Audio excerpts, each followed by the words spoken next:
Welcome to Rack of the Week 176. A couple of weeks ago, I did a Rack of the Week, and I called it The Worst. And last week, I did a Rack of the Week that was called The Secret. So check those out. This one's kind of in line with those. It's called The Best. So what does that mean? We'll get into it in a second. First, I want to remind you to head over to shortstoponpool.com. We got Shortstop on Straight Pool book. We got Ghost Aimers. We got the Bridgemate and Railmate products.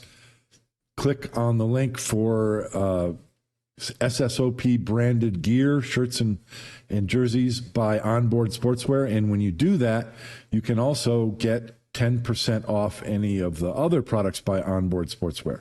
Okay, so let's get into the rack, and let me take my junk off the screen. So this is the first rack of a 119 ball run. This is my last century just a few days ago.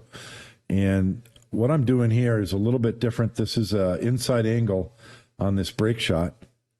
And the cue ball is going to hit the bottom of the rack. I think it ends up hitting the 3. Now, if the object ball, the break ball is closer to the rack and maybe a little bit higher, I'm going to use inside English and go 2 rails around to the center of the table. But I like this break shot a lot.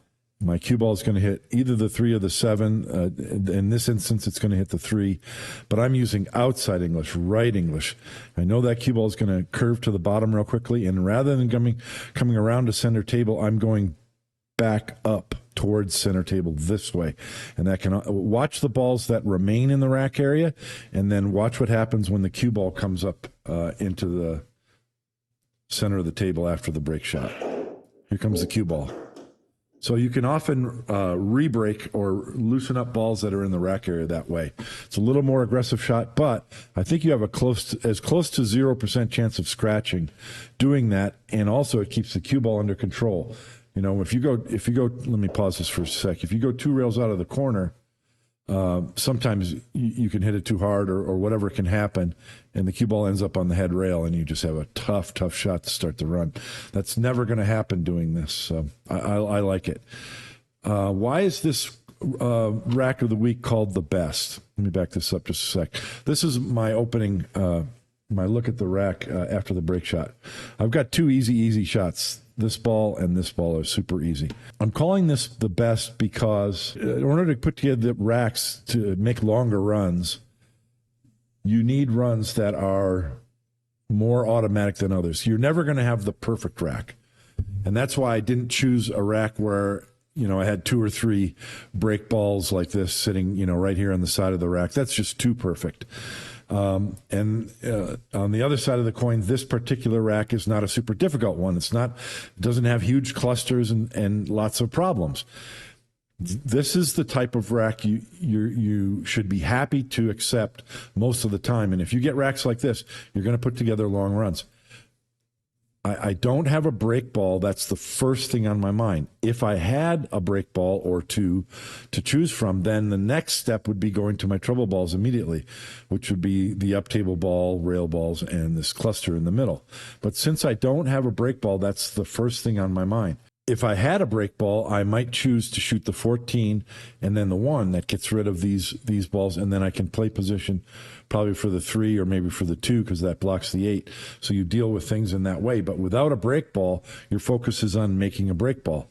The 9 ball below the rack could be a break ball, but there's enough balls here in the rack area. Maybe the 4 can be nudged, that I'm going to get something there. And when you're looking for a break ball, so often what you're looking for is a ball below the rack that you can get a low angle on to cut it into a corner and go up into the rack area. Now you want to do that with purpose. So it takes me a split second to realize that this ball on the side connects to the 2, and that gets me on the 9 to nudge these balls. So that's what I'm talking about. That's an example of what I just said. So that's what makes it possible to make a decision between the 14 and the 3, because you don't get that with the 3. Well, maybe you can use the 3 to get on the 9 this way and nudge the balls up this way, but it looks to me like hitting these balls in this direction is going to be more productive in producing a break shot. And then the other thing is I've got balls back this way as insurance. So let's see how this turns out. I didn't really make a break ball. The 7 went too far. If the 7 had stopped here, I might have committed to that. So for a second, I'm going to shoot this 12 because it blocks the 4. But wait a minute, I need a break ball. And that's what makes me decide real quickly. Notice how quickly I decide? I'm trying to hit this edge of the 6 to nudge the 13 over for a break ball. So I did a little head bob, a little body English trying to help that along. And if you look at, let me pause this for just a second. If you look at the overhead camera over on the right side of the screen, here it is, the 13 came over far enough. I'd like it if it was over here, but we can't be picky. So I'm committing to that as a break shot. Now, why did I call this rack the best? I shot one ball, I shot a second ball, and then I shot a third ball. Oh, and then I shot a fourth ball. It took 4 shots to get a break shot. Look what else happened after that. All the balls are wide open. No 2 balls are touching. Every ball has a pocket. This is why I say this is the best. This is what you're looking for. And, of course, this can come in a million different configurations. So what do I mean? Why is this the best? No 2 balls are touching, and I have a break ball. If you're a good intermediate player or better, you're going to clear this table 100% of the time. You're going to make some mistakes now and then, but I talked last week about what's necessary. What's the secret? Skills, knowledge, and determination. If you have the skills, good intermediate or better player, you have the knowledge about patterns, and then determination. The determination says that I'm going to execute my fundamentals in such a way that I'm never going to miss a makeable shot. It also means I'm going to execute the shot in such a way that I'm never not going to have good position. I might have to revise my pattern, but I'm clearing this rack, no ifs, ands, or buts. Why? Because I have a break ball, and every ball is open and has a pocket. That's why this is best case scenario. You're going to see a million different layouts, balls in different positions, but if you have a break ball, I'm repeating it for the 3rd time because that's how you teach. If you have a break ball and all the balls are open and have a pocket, you're going to clear the table. That's what you do. That's your job as a straight pool player. There are, let's see how many balls, 3, 6, 9, there's 10 balls on the table. Sometimes you're going to step up to the table when there's 14 balls. If you have a break ball and all the balls are wide open, they all have a pocket, you're going to clear this table. That's why this is the best case scenario. And I chose this rack because I didn't have a clear break shot, and I had a few trouble balls after the break shot, after the very beginning of the rack. And it took 4 shots, which is sometimes that's a long time to get to this position. But this is the best case scenario, and that's what I'm talking about. And so I'll look at this a little bit more. Because why is this a best case scenario? The reason is you have options. I'm going to point out a couple of patterns here, and if you see more, please leave comments in the comment section. But how do you find the pattern? How do you see that? That's part of the knowledge in the 3, you have skills, knowledge, and determination. It's part of the knowledge leg of the tripod. With experience, you learn to identify them, but I can see the table here just kind of instinctively as I'm standing over the shot, as you see me here standing over the shot, as any straight pool player can. And how do you do that? The answer is what balls lead to other balls. Okay? The 1 ball leads to the 8 ball. Whichever angle you get on the 1, you can go this way or you can go this way and get on the 8. The 1 leads to the 8. The 1 ball also, with either angle, leads to the 3. Either angle from the 1 leads to the 3. What does that mean? It means I have options depending on whatever pattern I choose. Okay? The 12 ball blocks the 4. So I'm going to need to shoot the 12 earlier in the pattern than later. What ball or balls leads to the 12? It's these balls. Any of these 3 balls can lead to the 12. Okay? I've got only 1 break ball, the 13. So probably I'd like the 6 as a key ball. Doesn't have to be, but probably. Okay, what ball leads to the 6? The 3. And then you shoot the 6 in this side. Or maybe the 8. And then you just roll forward and you're on the 6 in the side. So it's a process of looking at what balls lead to what balls. So if I'm going to use, if my run is going to end on 8-6, That means I'm going to shoot these balls and then get up table for the 8 for the 1, because the 1 leads to the 8. And none of these other balls lead to the 8 very easily. I mean, they can, but the 1 leads easily to it. Conversely, if I choose the 6, then I'm going to leave the 3 and I'm going to play a pattern. Now, the 3 ball's easier. I can use some of these balls here, even the 6, or not the 6, but I can use these balls to get on the 3. But even then, I might choose to end the run with 1, 3, 6. But you need to make that decision now. Which way are you going? And so you don't have to make a specific pattern, but instinctively you know that you need to accomplish certain things, and that's get rid of this blocker ball so the 4 has a pocket. And you might end up shooting the 4 over here, but you need to shoot the 12 before you can shoot the 4, probably. So there's a few different ways to go here, and so I'll just point them out. The one that I don't shoot, and I think I like it better than what I did, is I'm realizing that I want to use the 6 as a key ball. That makes the 11 kind of a junk ball. It's kind of in the way. And guess what? I have position on the 11 ball now. We talked about what balls lead to other balls. Well, the 11 gets me on the 7 and the 3 right now. So you can see a pattern right there. Just tap the 11 in, come over here, you shoot 7, you shoot 3, come back, shoot the 14, shoot the 12. Those balls are gone now. Okay? Now I can go from the 12. Maybe I just come out here, get an angle on the 4 to slide up here for the 1. 1 gets me on the 8, roll down, I'm on the 6. You see how easy it is to see a pattern through the balls? This isn't the best, and that's another reason why I chose it. In other words, if the 8 ball was here, that'd be a lot more ideal because it's closer to straight in on the 6 to get on my break shot. But the 8's still workable, so that's just one pattern. The other pattern the pattern that I go with is I notice that the 4 ball can get me position on either of these balls. And so I'm chose to leave these 3 balls. And that's very common as well, that you keep balls in the center of the table and get rid of your perimeter balls. And that's the way that I saw it. And so I'm leaving the 11 in that case.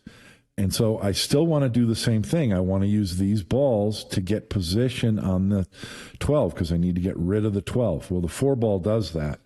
And so what I shoot is I see that I can just roll forward on the 14. Then I have the 7-3. Off the rail, I have the 12, which leads naturally to the 1, which you already established leads to the 8. And then from the 8, I can go to the 4 and get on these key balls. So I'm not saying that either of those and like I said, let me let this play and you can see me shoot what I just talked about. Those are 2 patterns, but those aren't the only patterns. Like I said, if you see a better one, let me know. But how do you identify the patterns? It's not waiting to the end. As soon as you get to the point where the rack's open, that's where you got to look at your options, because the layout, the fact that all the balls are open means you have many options. If you can decide which balls connect to which other balls and then find your route from there. So this is a 12 ball to the 1. You want to make sure you don't get straight in on the 1. So I'm coming to center table so I get past the shot line. So this goes naturally to the 8. Now, this isn't, and another reason I chose this isn't a super easy end pattern. It's not 3 stop shots to end the rack. And even from here, there are multiple ways to accomplish this. And I'm looking at it now. I'm trying to make, I'm taking my time here. See that? And making even a more specific plan. And part of the reason is I didn't get straight in on this 8. I've got a little bit of an angle. So it can be difficult to get down here for short side position. It might, another time I might choose to cut this 8 and come this way. Because I can land here and have a shot on the 4 that way, the 6 this way, or if I come a little farther, the 11 in the side. So there's different patterns that are available if I take that route. I am shallow enough on the 8 ball that I decide with some inside English, I can come this way, and I don't mind that at all, because if I don't get straight in on this 4, I can come 2 rails and get on that 6. The other option, if I do get straight in on the, I'll let it play while I talk. If I do get straight in on the 4 ball, it's an easy matter then to shoot the 11 in the side, and then I'm holding the cue ball here below the shot line to the 6 in this side. And then I can just go like this, and I'm on my break shot. So as it is, I ended up with a little angle. So rather than going 2 rails out of the corner, I just draw back. So the point is that I chose a route that preserved these 3 balls, which had lots of different options. And that's what makes it a best case scenario. So from here, just a stop shot almost straight in on the 11, draw back, I'm on my break shot. The point is that the sooner you get the rack open and you have balls, all the balls have a pocket, you have options. And so I had options as soon as that happened. And then when I got down to only 4 balls on the table, I still had options because I preserved the balls that were in the center of the table. So multiple ways to get on it. That's the best way to run racks. Give yourself multiple options. When you see John Schmidt play straight pool, sometimes he leaves himself 3 or 4 break balls at the end of the rack because they can all be key balls and K2 balls for each other. So that break shot was just a stun off the top of the rack. Obviously, I was pretty high up there, but I'm looking at this rack again. Same thing. We'll look at the next shot. I'm looking at this rack, and this is the second rack in a run of, what was it, 119? And I'm saying to myself, oh my goodness, no 2 balls are touching. The only issue here is these 2 balls, and that's not much of an issue, and I already have a break shot time. So you need to recognize your best case scenarios, and this is another one. Remain calm and just work the rack with those ideas in mind: knowledge, skills, and determination. So all the balls are open. I'm going to keep that cue ball under control, and I'm going to play good position and get through this rack as well. The only shot I have is the 5, and it's hard to play position here. I know the cue ball is going to hit this 3, and I'll have a shot in one direction or another. There's lots of shots to shoot. I got the 4, I got the 7, I got the 8. Now I tied up these 2 balls, but it just so happens that I can throw the 2 ball in. And we're getting into the next rack, but I want to show you what I'm talking about. What would you shoot here? Okay? We've got a best case scenario rack. That means I'm not running into balls. I'm playing good position. Every ball has a pocket. What would you shoot? We know that what's your decision-making process? And mine is this: 12 balls a break ball. 6 ball could be a key ball for the break shot, but it's kind of close to it, kind of like the last rack. The 14 can be a good key ball because you can get a cut shot on it and come straight up or go 2 rails like this. So I'm looking at preserving those balls. But the problem balls are these. So where can you shoot the 8 or the 11? Well, the 8 can go in this pocket. If I play position over here, the 8 can also go in this pocket. So I know once I get that 8 ball free, it's clear sailing again, just like the last rack. So the position is this way: come through the 314. If I don't get on the 8 in the side, I can use the 3 ball to come this way and get on the 8. So it's all about this 8 ball. We're getting a bonus half a rack here in this week's rack of the week. So that's the plan. And if things go really bad, I'll have a shot on the 4 ball or the 12. So I don't have a good angle on the 8 in the side, but I've got an angle on the 3 to get on the 8 ball in this corner. And I'm not going to show the rest of the rack, but the point is, I got a little bit shallow, so I'm going to have to bump a ball, but it's not a big deal. You can see, we're not going to watch the rest of this rack, but you can see, once I'm going to shoot the 8 now, bump the 11 over, every ball is going to be open, and I'm already in the end pattern. This is your best case scenario, and this is why you want good angles on your break shot, so that as quickly as possible after the initial break shot of the rack, you have a break ball, and every other ball has a pocket, and you are going to clear the table, because that's what you do as a straight pool player. Anyway, those are the things that have been on my mind lately. I'm getting ready for the beginning of August, where I'm going to turn my Patreon and YouTube support back on. If you have any suggestions for perks, things that I can offer you in exchange for Patreon or YouTube support is where you send an amount of money, $2 or $3 a month or more if you get better perks. What would you like to see? What would make that valuable to you? Leave me a comment, and I'll definitely consider putting that on the menu for that. If you're going to play straight pool, play it straight. See you next week on Rack of the Week. Thank you for watching. Bye.